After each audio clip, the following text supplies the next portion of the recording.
সশস্ত্র প্রাণঘাতী যুদ্ধে তারা যেভাবে জড়িয়ে ফেলছেন এবং সম্ভবত নতুন একটা পলিটিক্যাল রিকনসিলিয়েশন দরকার। ভেতরকার বিরোধটা থেকেই যাবে। পার্বত্য জেলাসমূহের যে স্ট্র্যাটেজিক যে সংকটটা, পৃথিবীর নানা আধিপত্য শক্তি পরাশক্তি তাদের একটা বড় মনোযোগের ভিতরে আছে আমাদের গোটা অঞ্চলটা। ফলে এই অঞ্চল এর যে স্ট্র্যাটেজিক গুরুত্ব, যার সাথে বাংলাদেশের স্বাধীনতা, সার্বভৌমত্ব, জাতীয় নিরাপত্তার প্রশ্ন, আমাদের জাতিগত সংহতির প্রশ্নটা ওতপ্রোতভাবে যুক্ত। এরকম একটা দৃশ্যকল্প যদি রাজনৈতিক সিনারিও বিবেচনার মধ্যে রাখেন, তাহলে পার্বত্য চট্টগ্রামের ভ্রাতৃঘাতী যে জায়গাটা এখন চলছে, একের বিরুদ্ধে অন্যকে, এমনকি পাহাড়ের জনগণের নানা অংশের এক অংশের বিরুদ্ধে আরেক অংশের সশস্ত্র প্রাণঘাতী যুদ্ধে তারা যেভাবে জড়িয়ে ফেলছেন, প্রতি সপ্তাহে মাসে আমাদের বন্ধুরা মারা পড়ছেন খুব ভয়াবহ আকারে, এবং এটা আগামী দিনে আরও বাড়বে কিনা আমার আশঙ্কা আছে। আমি কথাটা এই জন্য বললাম, তাহলে এর একটা রাজনৈতিক সেটেলমেন্ট দরকার, এর একটা সামগ্রিক সেটেলমেন্ট দরকার, এবং এই সেটেলমেন্টের সাথে আমি মনে করি এই প্রশ্নটা বলে শেষ করব, 97 সালের চুক্তিটাকে রিভিউ করা দরকার।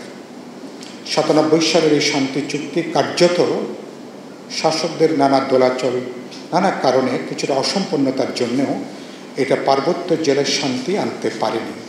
নতুন করে সংঘাত সংঘর্ষটা ছড়িয়ে পড়ছে, সমাজের গভীরে এটা প্রবেশ করছে। তাহলে এটা পর্যালোচনা করা এবং সম্ভবত নতুন একটা পলিটিক্যাল রিকনসিলিয়েশন দরকার, একটা রাজনৈতিক সমঝোতা, রাজনৈতিক বোঝাপড়া, এই সংকটের রাজনৈতিক সমাধান কিভাবে করা যাবে সকল পক্ষকে যুক্ত করা দরকার।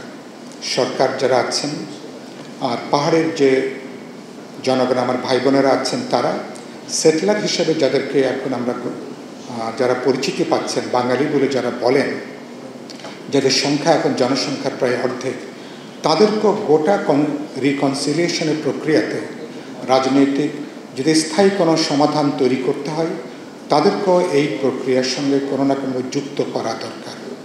এটা ছাড়া আমরা আলোচনা করতে পারবো, কথা বলতে পারবো, আংশিক হবে, খণ্ডিত হবে, এবং ভেতরকার বিরোধটা থেকেই যাবে।